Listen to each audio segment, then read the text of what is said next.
Shedeur Sanders walked into a Cleveland Browns draft party, and fans literally fought each other just to get his autograph. Nobody expected this reaction.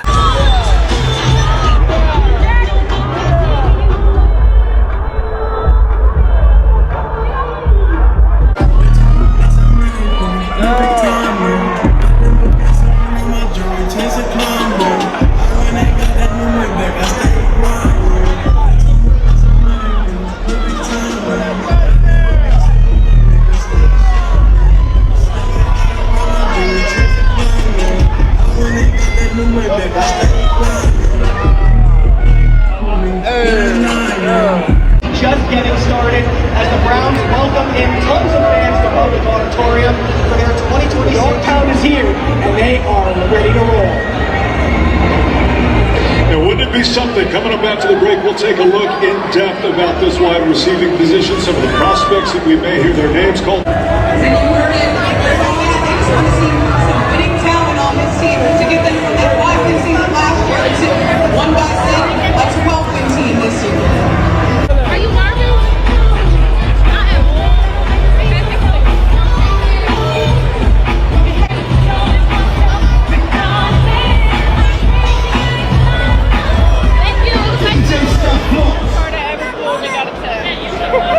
Dream of mine that I always wanted. We talked about the NFL almost all the time. And my mom was right there behind me, supporting me through.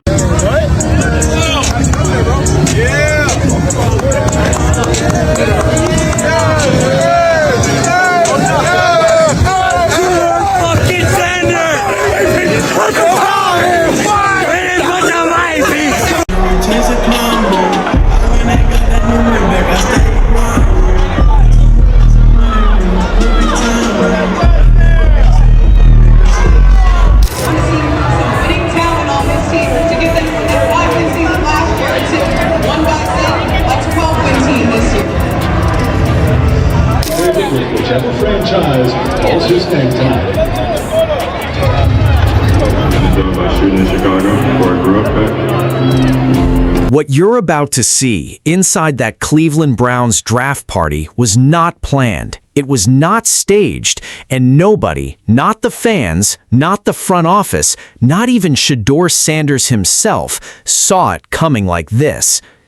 The moment he walked in, the entire room stopped breathing. Phones shot up in the air, people pushed, shoved, and literally fought each other, all just to get his signature on a jersey. And the craziest part? The same people who doubted him, the ones who said he'd never make it, the ones who laughed when he dropped to the 5th round, they were standing right there, completely silent, watching it happen in real time. This is the story of a man who refused to break. If you want to see every chapter of this rise, hit that subscribe button right now, because this one goes deep. Getting started as the Browns welcome in tons of fans to Public Auditorium for their 2020. The town is here and they are ready to roll. The Browns draft party was already loud when it started. Music up, energy high, fans rolling in wearing orange and brown, ready to celebrate whatever the night brought.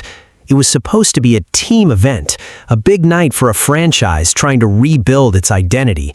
But the second Shedeur Sanders walked through that door, the party changed its name. It didn't happen slowly. It happened like a switch flipping. No warning, no build-up, just shift.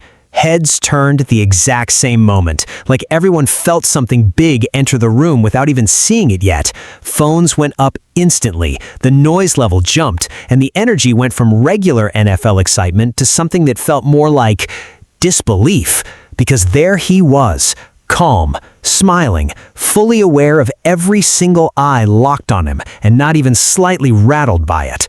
That calm is what made it worse for everyone else. He didn't rush, he didn't panic, he just moved through that room like he'd been there 100 times. And then the fans rushed him.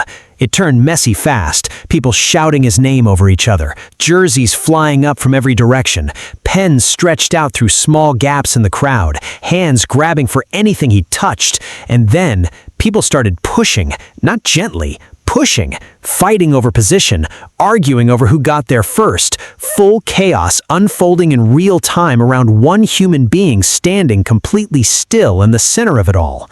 The number 2 jersey became the most wanted item in the room. Fans were chasing him through tight gaps, begging for a signature like it was the last one he'd ever give. And here's what made the whole scene even more powerful. Shedeur didn't run from it. He stayed right there, signing, nodding, acknowledging each person one by one, calm in the middle of that storm, like he was built for exactly this moment.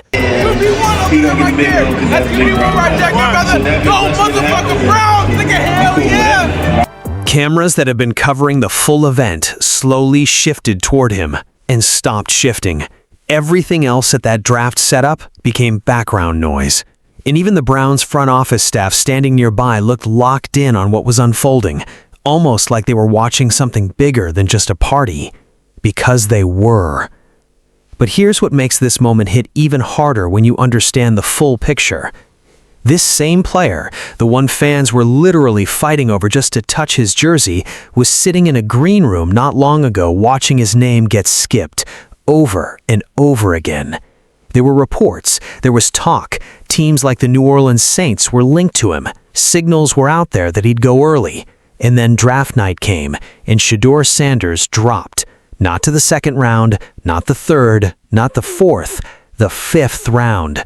One of the most talked about quarterbacks in his class falling all the way to pick 140-something while the entire football world watched and the cameras kept cutting back to his face. That kind of drop creates a wound, not just professionally, personally, because it wasn't just about football anymore. There was ugly talk. There was racism mixed into some of the criticism, people attacking his character, his attitude, his background, trying to box him in before he ever threw a single NFL pass. And when he finally landed in Cleveland, it wasn't a clean landing either. He walked into a crowded quarterback room where the reps weren't equal and the opportunities weren't equal. Dillon Gabriel was getting more looks. Kevin Stefanski's decisions were being questioned by fans across the country. Why wasn't Shedeur being pushed? Why wasn't he getting a real shot? The frustration was real, the doubt was loud, and the pressure was building from every direction. Media voices, fan debate, internal competition. Most people would have cracked under that weight. Shedeur Sanders got quieter, sharper, more locked in. While everything around him was trying to slow him down, Shedeur was doing something simple. He kept showing up, training, building chemistry, staying ready even when ready didn't seem to lead anywhere yet. And then the tide turned, not all at once, but piece by piece. Dillon Gabriel, the name that was being pushed as the safer option, the better fit, gone, quiet, no presence in the offseason, no noise, just silence. Meanwhile, Shedeur doubled down, stayed visible, stayed hungry. That contrast became impossible to ignore. Then came the draft picks that changed everything. With the 9th overall selection, the Browns grabbed Spencer Fono, a 6'6", 311-pound offensive tackle who analysts described as someone who gave up 0 sacks across hundreds of pass plays and moves like a tight end trapped in a lineman's body. That's not just a pick, that's protection. That's a wall being built around one specific quarterback's future. And they weren't done. Pick 24, Casey Concepcion out of Texas A&M. 61 catches, 919 yards, 9 touchdowns in a single season. A receiver built to destroy tight man coverage, the exact kind of coverage that Shedeur reads better than almost anyone. Coming up after the break, we'll take a look in depth about this wide receiving position, some of the prospects that we may hear their names called tonight.